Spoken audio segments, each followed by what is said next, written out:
सपन्याह भविष्यवक्ता की पुस्तक अध्याय 1। सपन्याह भविष्यवक्ता की पुस्तक अध्याय 1।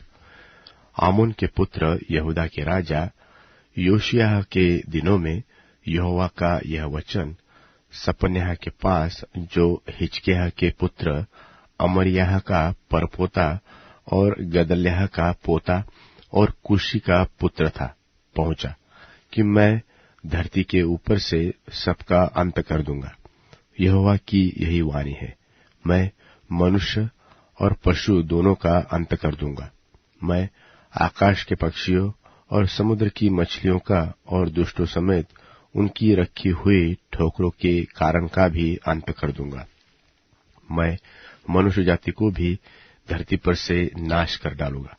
यहोवा की यही वाणी है।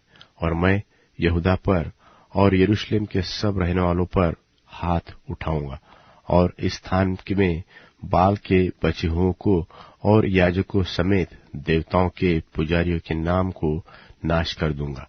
और जो लोग अपने अपने घर की छत पर आकाश के गण को दंडवत करते हैं और जो लोग दंडवत करते हुए इधर तो यहोवा की सेवा करने की शपथ खाते और अपने मोलेक देवता की भी शपथ खाते हैं, और जो यहोवा के पीछे चलने से लौट गए हैं, और जिन्होंने न तो यहोवा को ढूंढा और न उसकी खोज में लगे, उनको भी मैं सत्यानाश कर डालूंगा। परमेश्वर यहोवा के सामने शांत रहो, क्योंकि यहोवा का दिन निकट है। यहोवा ने यज्ञ सिद्ध किया है और अपने पहुनों को पवित्र किया है। और यहोवा के यज्ञ के दिन मैं हाकिमों और राजकुमारों को और जितने परदेश के वस्त्र पहना करते हैं उनको भी दंड दूंगा। और उस दिन मैं उन सबों को दंड दूंगा जो डेवढ़ी को लांघते और अपने स्वामी के घर को उपद्रव और छल से भरते हैं। और यहोवा की यह वाणी है कि उस दिन मछली फाटक के पास चिल्लाहट का और नए टोले मिशनाह में हाहाकार का और टीलों पर बड़े धमाके का शब्द होगा। हे मकतेश के रहने वालों, हाय हाय करो, क्योंकि सब व्यापारी मिट गए। जितने चांदी से लदे थे उन सब का नाश हो गया है। उस समय मैं दीपक लिए हुए यरूशलेम में ढूंढ ढांड करूंगा, और जो लोग दाख मधु के तलछट तथा मैल के समान बैठे हुए मन में कहते हैं कि यहोवा न तो भला करेगा और न बुरा, उनको मैं दंड दूंगा। तब उनकी धन संपत्ति लूट जाएगी और उनके घर उजाड़ होंगे। वे घर तो बसाएंगे परंतु उनमें रहने न पाएंगे, और वे दाख की बारियां तो लगाएंगे परंतु उनमें दाख मधु पीने न पाएंगे। यहोवा का भयानक दिन निकट है, वह बहुत वेग से समीप चला आता है। यहोवा के दिन का शब्द सुन पड़ता है, वहां वीर दुख के मारे चिल्लाता है। वह रोष का दिन होगा, वह संकट और सकेती का दिन, वह उजाड़ और उधेड़ का दिन, वह अंधेर और घोर अंधकार का दिन, वह बादल और काली घटा का दिन होगा। वह गढ़ वाले नगरों और ऊंचे घुमटों के विरुद्ध नरसिंगा फूंकने और ललकारने का दिन होगा। और मैं मनुष्यों को संकट में डालूंगा और वे अंधों की नाई चलेंगे, क्योंकि उन्होंने यहोवा के विरुद्ध पाप किया है, और उनका लोहू धूलि के समान और उनका मांस विष्ठा की नाई फेंक दिया जाएगा। और यहोवा के रोष के दिन में न तो चांदी से उनका बचाव होगा और न सोने से, क्योंकि उनके जलन की आग से सारी पृथ्वी भस्म हो जाएगी, क्योंकि वह तो पृथ्वी के सारे रहने वालों को घबराकर उनका अंत कर डालेगा। सपन्याह भविष्यवक्ता की पुस्तक अध्याय 2। सपन्याह भविष्यवक्ता की पुस्तक अध्याय 2। हे निर्लज्ज जाति के लोगों, इकट्ठे हो, इससे पहले कि दंड की आज्ञा पूरी हो जाए और बचाव का दिन भूसी की नाई निकल जाए, और यहोवा का भड़कता हुआ क्रोध तुम पर आ पड़े, और यहोवा के क्रोध का दिन तुम पर आए। तुम इकट्ठे हो। हे पृथ्वी के सब नम्र लोगों, हे यहोवा के नियम के मानने वालों, उसको ढूंढते रहो, धर्म को ढूंढो, नम्रता को ढूंढो। संभव है कि तुम यहोवा के क्रोध के दिन में शरण आओ, क्योंकि अज्जा तो निर्जन और अश्कलोन उजाड़ हो जाएगा। अश्दोद के निवासी दिन दोपहरी निकाल दिए जाएंगे और एक्रोन उखाड़ा जाएगा। हाय समुद्र तीर के रहने वालों पर, हाय करेती जाति पर, हे कनान, हे पलिश्तियों के देश, यहोवा का वचन तेरे विरुद्ध है। मैं तुझको ऐसा नाश करूंगा कि तुझमें कोई न बचेगा, और उसी समुद्र तीर पर चरवाहों के घर होंगे और भेड़शालाओं समेत चराई ही चराई होगी, अर्थात वही समुद्र तीर यहूदा के घराने के बचे हुओं को मिलेगी। वे उस पर चराएंगे। वे अश्कलोन के छोड़े हुए घरों में सांझ को लेटेंगे, क्योंकि उनका परमेश्वर यहोवा उनकी सुधि लेकर उनके बंधुओं को लौटा ले जाएगा।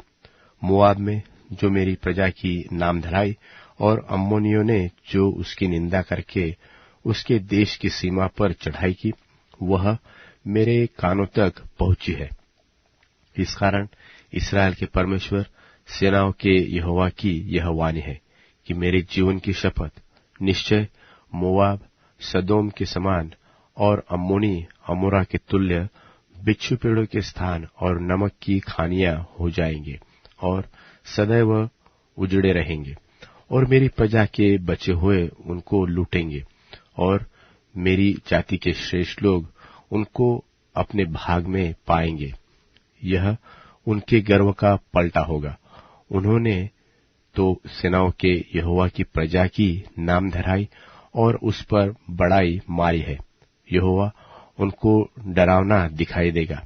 वह पृथ्वी भर के देवताओं को भूखों मार डालेगा, और अन्य जातियों के सब द्वीपों के निवासी अपने अपने स्थान से उसको दंडवत करेंगे। हे कुशियों, तुम भी मेरी तलवार से मारे जाओगे। वह अपना हाथ उत्तर दिशा की ओर बढ़ाकर अश्शूर को नाश करेगा और निनवे को उजाड़कर जंगल के समान निर्जल कर देगा, और उसके बीच में झुंड के सब जाति के वन पशु झुंड के झुंड बैठेंगे, और उसके खंभों की कंगनियों पर धनेश और शाही दोनों रात को बसेरा करेंगे और उसकी खिड़कियों में बोला करेंगे। उसकी डेवड़ियां सुनी पड़ी रहेगी और देवदार की लकड़ी उघारी जाएगी। यह तो वही नगरी है जो मगन रहती और नीडर बैठती रही थी और सोचती थी कि मैं ही हूं और मुझे छोड़ कोई है ही नहीं, परंतु अब यह उजाड़ और वन पशुओं के बैठने का स्थान बन गई है, यहाँ तक कि जो कोई इसके पास होकर चले वह ताली बजाएगा और हाथ हिलाएगा। सपन्याह भविष्यवक्ता की पुस्तक अध्याय 3। सपन्याह भविष्यवक्ता की पुस्तक अध्याय 3। हाय बलवा करने वाली और अशुद्ध और अंधेर से भरी हुई नगरी पर, उसने मेरी नहीं सुनी, उसने ताड़ना से भी नहीं माना, उसने यहोवा पर भरोसा नहीं रखा, वह अपने परमेश्वर के समीप नहीं आई। इसके हाकिम गरजने वाले सिंह ठहरे, इसके न्याय सांझ को अहेर करने वाले हुंडार है, जो बिहान के लिए कुछ नहीं छोड़ते। इसके भविष्यवक्ता फुहर बकने वाले और विश्वासघाती है। इसके याजकों ने पवित्र स्थान को अशुद्ध और व्यवस्था के खींचखाच की है। यहोवा जो उसके बीच में है वह धर्मी है, वह कुटिलता न करेगा। वह अपना न्याय प्रति भोर प्रकट करता है, चूकता नहीं, परंतु कुटिल जन को लज्जा आती नहीं। मैं अन्य जातियों को नाश करता हूँ, यहाँ तक कि उनके कोने वाले गुम्मट उजड़ गए। मैंने उनकी सड़कों को सुनी किया, यहाँ तक कि कोई उन पर नहीं चलता। उनके नगर यहाँ तक नाश हुए कि उनमें कोई मनुष्य वरन कोई भी प्राणी नहीं रहा। मैंने कहा, अब तो तू मेरा भय मानेगी और मेरी ताड़ना अंगीकार करेगी, जिससे उसका धाम उस सब के अनुसार जो मैंने ठहराया था नाश न हो, परंतु वे सब प्रकार के बुरे बुरे काम यत्न से करने लगे। इस कारण यहोवा की यह वाणी है कि जब तक मैं नाश करने को न उठूं, तब तक तू मेरी बाट जोहते रहो। मैंने यह ठाना है कि जाति जाति के और राज्य राज्य के लोगों को मैं इकट्ठा करूंगा कि उन पर अपने क्रोध की आग पूरी रीति से भड़काऊं, क्योंकि सारी पृथ्वी मेरी जलन की आग से भस्म हो जाएगी। और उस समय मैं देश देश के लोगों से एक नई और शुद्ध भाषा बुलवाऊंगा कि वे सब के सब यहोवा से प्रार्थना करें और एक मन से कंधा मिलाए हुए उसकी सेवा करें। मेरी तितर बित्तर की हुई प्रजा मुझसे विनती करती हुई मेरी भेंट बनकर आएगी। उस दिन क्या तू अपने सब बड़े से बड़े कामों से, जिन्हें करने से तू मुझसे फिर गई, लज्जित न होगी? उस समय तो मैं तेरे बीच से सब फूले हुए घमंडियों को दूर करूंगा और तू मेरे पवित्र पर्वत पर फिर कभी अभिमान न करेगी। और मैं तेरे बीच में दीन और कंगाल लोगों का एक दल बचा रखूंगा और वे यहोवा के नाम की शरण लेंगे। इस्राएल के बचे हुए लोग न तो कुटिलता करेंगे और न झूठ बोलेंगे और न उनके मुंह से छल की बातें निकलेगी।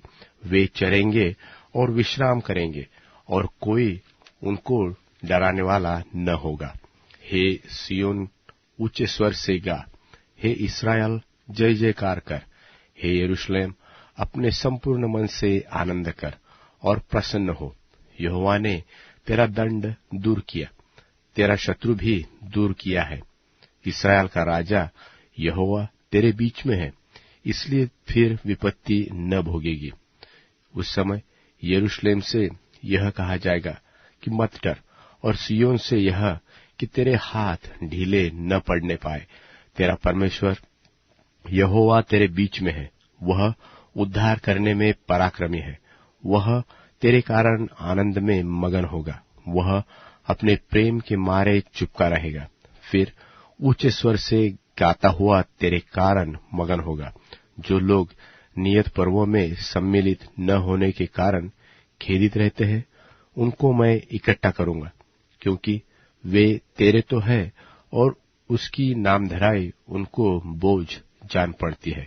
उस समय मैं उन सबों से जो तुझे दुख देते हैं उचित बर्ताव करूंगा और लंगड़ों को चंगा करूंगा और बरबस निकाले हुओं को इकट्ठा करूंगा, और जिनकी लज्जा की चर्चा सारी पृथ्वी पर फैली है, उनकी मैं प्रशंसा और कीर्ति सब कहीं फैलाऊंगा।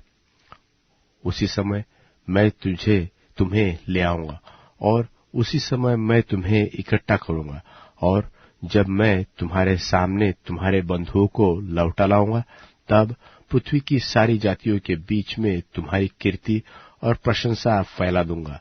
और यहोवा का यही वचन है।